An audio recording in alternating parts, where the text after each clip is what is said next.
I do think Ashe is a lot better than people are giving credit for, especially with the Black Cleaver and Blade of the Ruin King changes. You can go back to that Bork into Black Cleaver and Ginsu's Rageblade build. That was absolutely fantastic.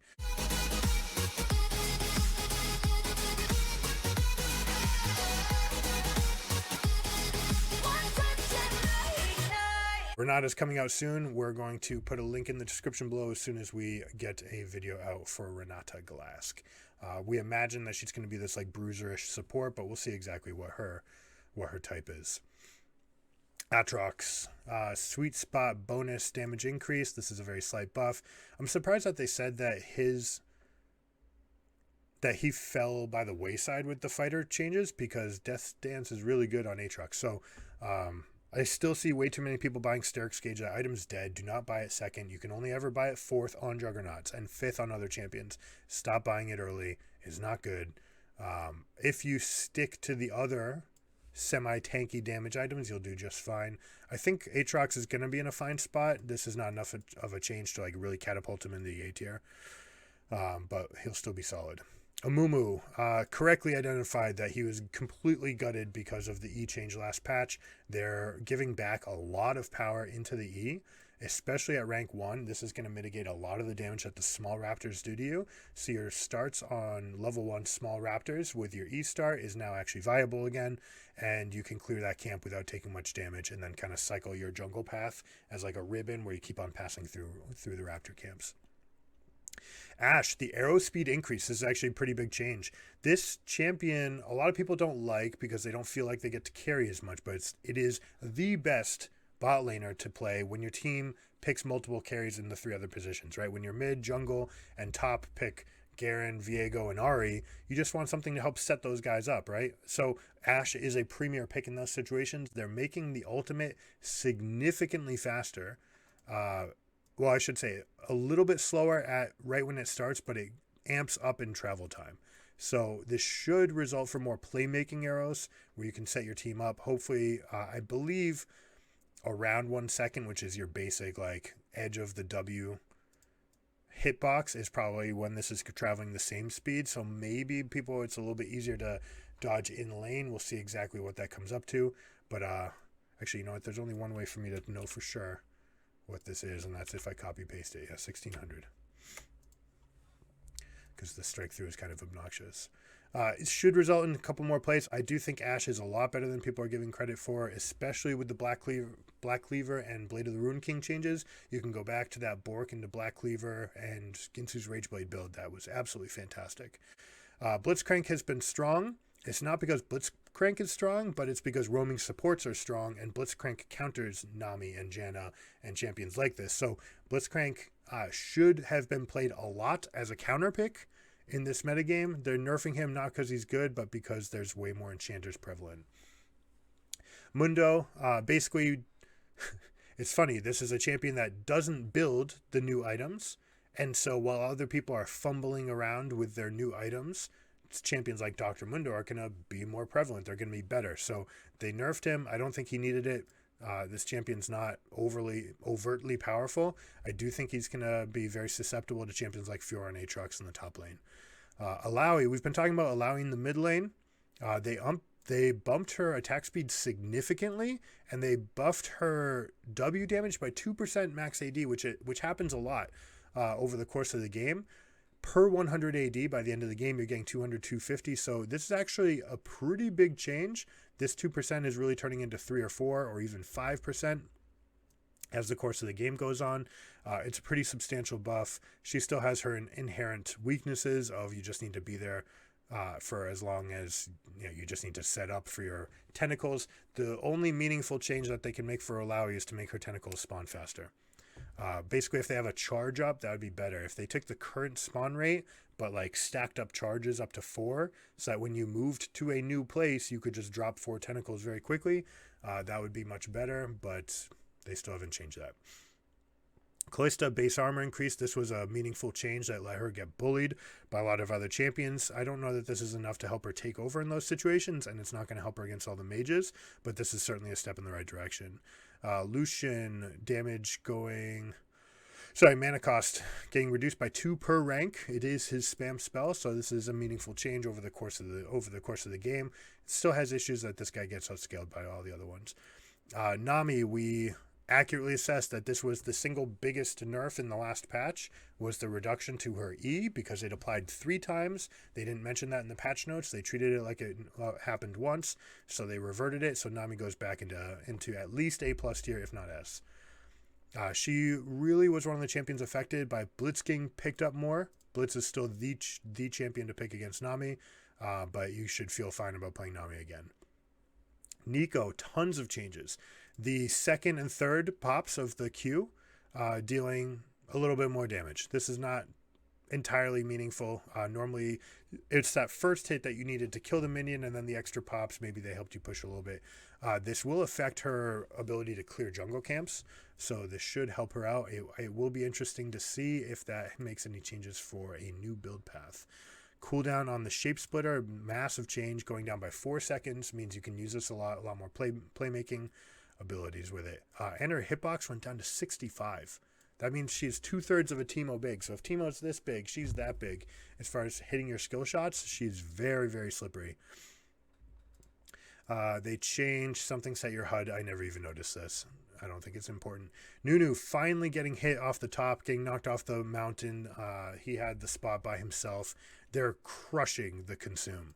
The champion healing from champions is going down by 15 and by 18% AP and by 2% bonus health. So they are crushing the amount that you heal off of champions. This should make him way more killable, right? For lack of a better word. That phase rush build where you came in, popped, hit with snowball, auto, EQ, boom, and you ran out, you were just full health again. They couldn't touch you. Hopefully this gives some windows for some counterplay. His health growth also got nuked, so this is going to bring him back into line. I'm surprised he never got picked in pro, but now he probably never will.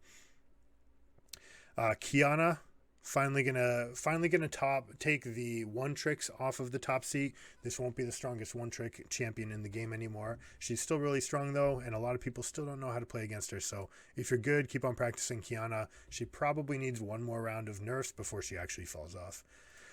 Rumble, 36 armor. This is a huge breakpoint. Like going up over 35 puts you in the elite status of these champions. So Rumble's going to have a really good time against the fighters. It also opens up his ability to play in the jungle because he's not going to take much damage between the shield and the amount of the armor that he has base.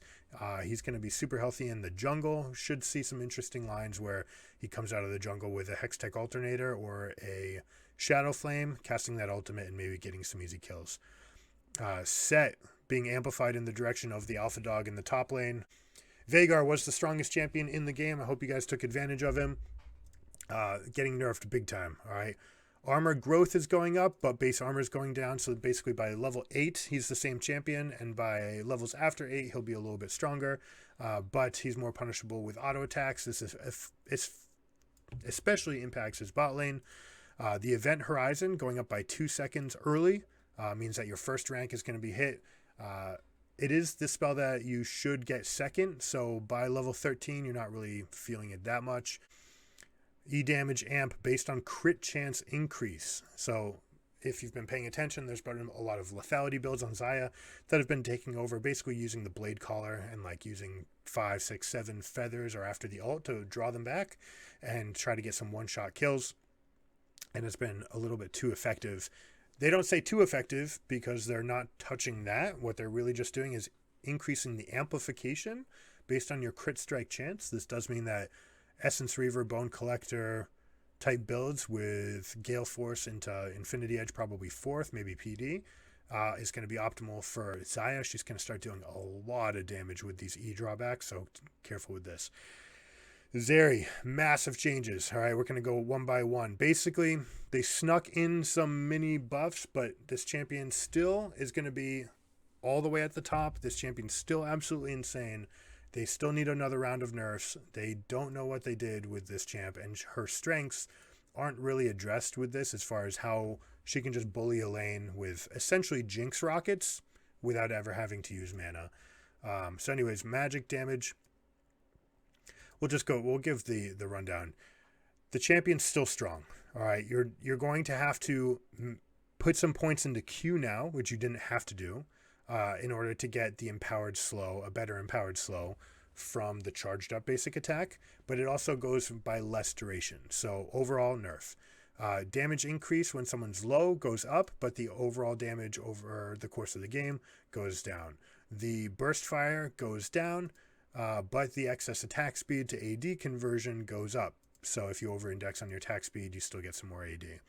It's still not going to change much of the math as far as which items are good, but you might see a Blade of the Rune King build pop up.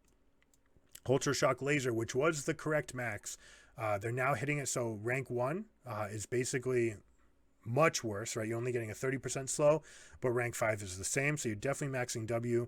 Cooldown going from 13 to 9 as opposed to 10 seconds. So this skill is definitely the one that you want to max first in your game. Spark Surge, they are upping the cooldown and they're nerfing the ability to get it back. So this should take away some of those situations where she got to dash 3 or 4 times in a fight. This is probably the most meaningful change to her kit because it impacts her late game team fighting, but she's still so strong in other areas. The bonus attack speed from Lightning Crash going down as well. So a lot of nerfs, but this champion's still so insane.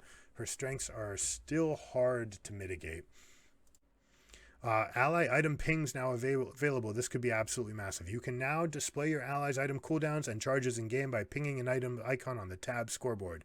Item icons in the scoreboard that, more importantly, will also have a timer VFX to visually indicate their status, similar to those on summoner spells. Thank you. I love you. I take back everything negative I've ever said about you, Patch Team. This is exactly what we've needed. I don't know why it hasn't been around. Sorry, we'll keep it positive. Great job. This should be in the game. This should stay in the game forever. This is obviously a fantastic thing to know who has been dropping wards, who has abilities and cooldowns available for fights. Rejuvenation bead. I hate this change. They just get so caught up with people innovating, and they're just nerfing the ability to sell back rejuvenation bead to neuter this strategy. They're changing some of the items. All the items are getting a little bit better because of the total base health regen. Is getting better on Knight's Vow and Crystalline Bracer. It doesn't look like it's changing on Warmogs. So nothing there. And that's it. Objective bounties. The linger time from 15 to 5 seconds. This means that your ability to chain things together is going to be much harder to do. In mid lane, it should still be doable with a Rift Herald, where you get one charge off, you can go push the next wave and hit the next turret to make sure that the bounty doesn't fall off, and then you get another Herald charge off. But in, for example, the long lanes, you're probably not going to be able to do that. 15 seconds was always enough for Rift Herald to get charge off, and that would keep the bounties on. So you could use that second Herald to claim 2 objective bounties. Now it's probably going to be pretty hard to do, except in mid, if you make a concerted effort to clear the wave and get that auto attack on the turret quickly. Don't care about the ARAM changes. Ionia Cup, good luck in Clash. If you guys want anything, feel free to hit me up. We do team clashes and we do individual lessons. So thanks for tuning in. I appreciate it. If you want to do a Clash team, get you guys together. All right, we can do some damage on the Rift. It'll be a lot of fun. Thanks for tuning in. Hit that like and subscribe. Leave some comments what you think is going to be OP, and I'll catch you next time. Keep it surreal. Peace.